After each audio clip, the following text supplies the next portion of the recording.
I wanted to start off asking about how you became really aware about the story and what really interested you in making the short and really how the project came together.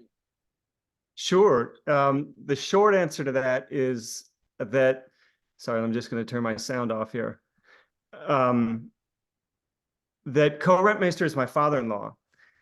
And so I had been aware of the story sort of at arm's length for the last couple of decades. I'm married to his daughter, who's also a photographer. And, we've sort of been living through this story.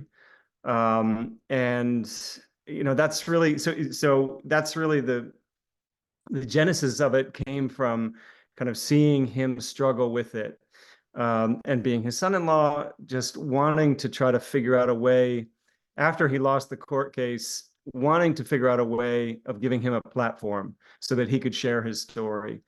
Because I felt that sort of one of the most troubling aspects of the lawsuit was that he was never allowed the opportunity to talk to face a jury and to just tell his story. And I thought that perhaps with a documentary, then he'd be able to address sort of the court of public opinion. And just I wanted to make a film that would just allow him to tell his story as simply and honestly as possible. And actually, the project kind of began as almost a recording for our own family history. And then when I really got a sense of kind of all the different layers to the film and to the story, I decided to make a documentary about it. Um, Once you started working on the documentary, did you do any additional research or try to find more information that you may not have already known, or what was that experience like? And really kind of delving more deeply into the case and the role as well. yeah, I mean, absolutely. I for sure did delve more into all the legal documents and talked with Co on multiple occasions just to really try to figure out where the kind of the heart of the story was. And for me, it was more, I was more interested in the emotional part of it. And so there were some questions that I wanted to explore. And one of those was, what happens when you have an artist who's willing literally to put his life on the line for his work, which Co had done multiple times in Vietnam and other places. What happens when that art is taken from that artist? How do you bounce back from that? How do you react from that? And so that was one of the things that compelled me. I also just I love photography, and I wanted to show this incredible example of the difference between making a photograph and taking a photograph. And in doing that, I was really interested in kind of tracing the creative trajectory of Coe's career that led to making the photograph of Jordan. And so I wanted to show how he began as a photographer as a kid, taking pictures at the end of World War II of planes taking off, and then 40 years later, you see him making this portrait of Jordan taking off into the sky, and then at the end of the film, 80 years later, he's still photographing. So that creative trajectory was something that I was very much interested in. And then just on a surface level, I just felt that what happened to him was wrong. And I just, that really, um, that didn't sit well with me. I felt like he was taken advantage of by a company that famously plays to win. And then subsequently, he was let down by the legal system. And so I was really thrilled when we were able to make the doc and when it was able to, and now that it's being shown at Tribeca, it's a really, I almost feel in a way that the ending of the film is playing out in real time now, because a week from today, the audience at Tribeca will see this story for the very first time, and I'm excited to share it. And I know that Co is beginning to experience a kind of relief, knowing that his story will finally get out there. And he's a photographer who wants to be recognized for what he created. And that's really at the end of the day, kind of the simple heart of this thing. Also, speaking about being able to bring the doc to Tribeca, like you just mentioned, and the movie having its world premiere next Friday on June 7th, what does that mean to you and Co and everyone in your family, and just in general, to have the movie play Tribeca and being able to share the movie just in general with audiences of the festival? It's an incredible thing. I mean, it's a dream come true for the project. And it's emotional as well because we have witnessed the weight that Co has been carrying on his shoulders for 4 decades, sort of struggling with this story. And so to know that finally he's going to find some kind of relief. And as I was making the film, I was very conscious that I wanted to, as a director, wanting your protagonist to sort of find some kind of peace and sort of nudge your protagonist to the promised land. I felt myself doing that, but at the same time, I was struggling with the sort of the knowledge that I needed to remain objective. And so I was also very aware that I was making a film in what I consider to be sort of an age of grievance today, and I didn't want to just end the film on sour grapes. And so it took a while really to sort of find the balance of that. And and it was really Co who sort of provided the key to a sort of portal that led to the other side of the verdict, which in my mind was he showed me this photograph of the clouds, and he said, in many ways, this is a better photograph without Jordan in it. And I was really surprised by that. And I asked him why, and as he started to explain it to me, I said, okay, that's please, don't speak anymore. I need to get this on camera. And so I went ahead and did a second interview with him that was shorter, where he kind of talked about that, and he talked about his career and the breadth of his career and what makes a photograph poetry. And I found that was fascinating, and it provided kind of an end of the story that touched on this theme of this idea that gratitude can be sort of an antidote to grievance. And that just felt like that was sort of an appropriate way to finish the story of while still remaining true to the idea that he still feels strongly that he was wronged. But there's a sense of a kind of peace of mind. And coming back to your question about the premiere and everything, I feel like that in a way is this really wonderful component to the end of the film and to him finding peace. Also, speaking just about the imagery in the film as overall, and the photos and everything that you include visually, what was your experience like also getting to work with your cinematographer on the film and really figuring out how you wanted to visually present the story? I thought a lot about the difference between making feature films and docs, because I come from a feature background, and making my films, I'm always dealing with a work of fiction, the script.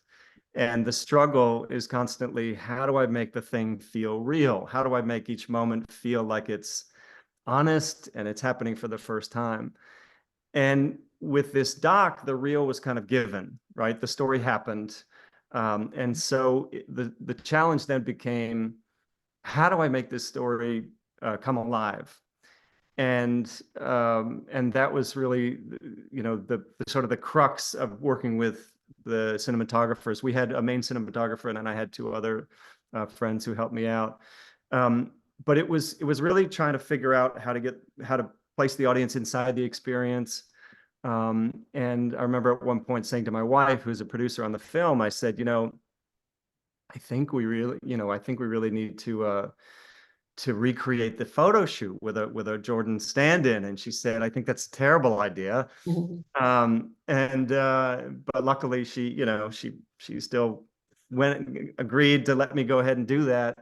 And then when she saw the cut footage, she realized that we weren't really going for a reenactment so much as a kind of sense memory imagery that would evoke that time in that place, because it's a historic moment, the sort of the creation of this image that became such an icon and that is everywhere. I mean, you can't It's sort of really hard to go through a day without seeing the Jordan logo somewhere in the, wherever you are in the world. And so we wanted to, in terms of the cinematography, we wanted to evoke what it was like to be there at that photo shoot. And then with Co's interview, the first interview I did with him, I was sitting next to the camera and he was looking off camera. And I sat with the footage for a while and it just didn't feel right to me. And I realized it was because he needed to be addressing the audience directly, and addressing the court of public opinion and appealing to them in the most straightforward, honest way possible. And so that's when we decided to film him straight on, looking into the lens. But we wanted and so much of the film obviously is his body of work, which is a tremendous asset to have from a visual standpoint. And we wanted to, our footage, we wanted that to be able to dovetail nicely into his imagery as well. And also speaking, like you mentioned that just now, about getting to work with your wife in terms of producing, and what was that experience like also in working together and producing the show as well? It's great. We have a long history of working together, so it was nothing really new. But so she's a photographer, as I said, and we've done a lot of kind of commercials together and worked on many different projects. But this was different because it was family in terms of the subject, and so sometimes I had to ask her to sort of help me out with things where I might need to convince Co to talk about something or allow himself to be emotional or whatnot. And so we would kind of come at it from different directions. Um, but it's terrific. As I say, we're very comfortable working together. We have a long history of doing that. And it was just very gratifying to be able to work on something that was very personal. Um, and uh, and so, I just feel very fortunate that Co allowed me to tell his story in the way that I felt most compelling, because that takes guts to be able to allow yourself to be put up on screen and to appear vulnerable at times. And it was very important for me that the audience had a sense of how much this meant to him. And because I feel like, if your audience doesn't see how much your protagonist cares about the issue, then they're not going to care either. Also, what was the experience like getting to edit the final version of the doc and putting together the final story? How did you really approach the editing process for the film? The short answer is I had a great editor. Mhm. Federico Conforti cut it, and he has a lot of experience with docs, and he had a wonderful just sensibility about the footage and about the story. So I worked with him. We've been working on it, I guess, since last summer, and it was really finding the balance, in there. How much backstory can we afford to put there? Um, how much of the lawsuit do we really need in the movie? Where's the emotional heart of the film? And so it was really a lot about calibration, working with him, and just trying to craft the script from the interviews, which is something that's obviously very different from in features, where we have a script that we're working off of. In the doc, obviously, you're making the script after the fact, in a sense. And so it was a terrific collaboration. He's an amazing editor. So much of the film I owe to him, really, for his artistry in putting it together. And I think, as I work, I try to hold the thing loosely, like a bird in the hand. I think somebody described it that way. Um, and just try to not have too many, not try to not come into the process with too many assumptions, and sort of allow for the kind of discoveries to happen. And that pertains to the writing, to the shooting, and to the editing as well. And then adding to that, I had a terrific composer, Fabrizio Mancinelli, um, and he just did a really evocative, emotional score, which I was really happy with, and um, so I just feel very fortunate that regarding the crew that we were able to assemble, and so many people went above and beyond sort of their job description because they knew that it was a personal story, and that's very gratifying. And also, what was your experience just like overall being the director of the film and approaching making the doc as the director? Again, I felt really grateful so much of the time. I mean, it was the tricky thing for me on this was just having to wear a lot of hats, because we decided in the end that we just really wanted to keep it close and produce it ourselves. And I have a newfound appreciation for what a post-production supervisor does because that was me. Um, and uh, and so that was tricky. But as a director, I came into this sort of looking at it as an opportunity to provide um, a platform for his voice. And what I discovered was that in turn, he really provided me with a platform for my voice as a filmmaker.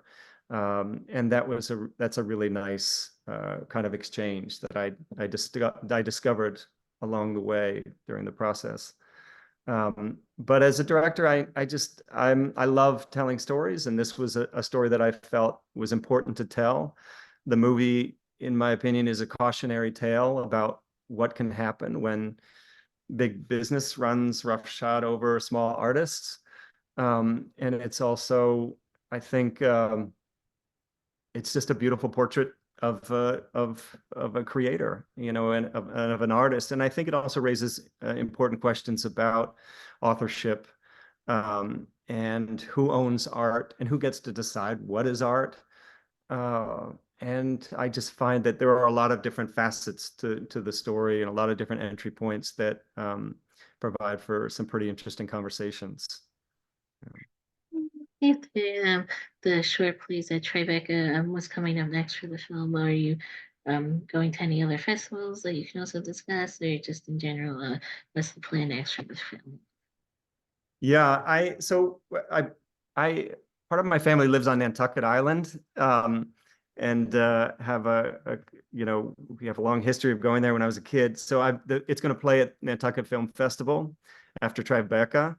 But beyond that, I haven't even had time to apply to other festivals to submit. So that's as soon as the dust settles on all of this, then we would like the film to play in as many festivals as possible, and then just see where the best home is for the film. We've had some people reach out, with some interest, and we just need to figure out kind of what the best place is for it, and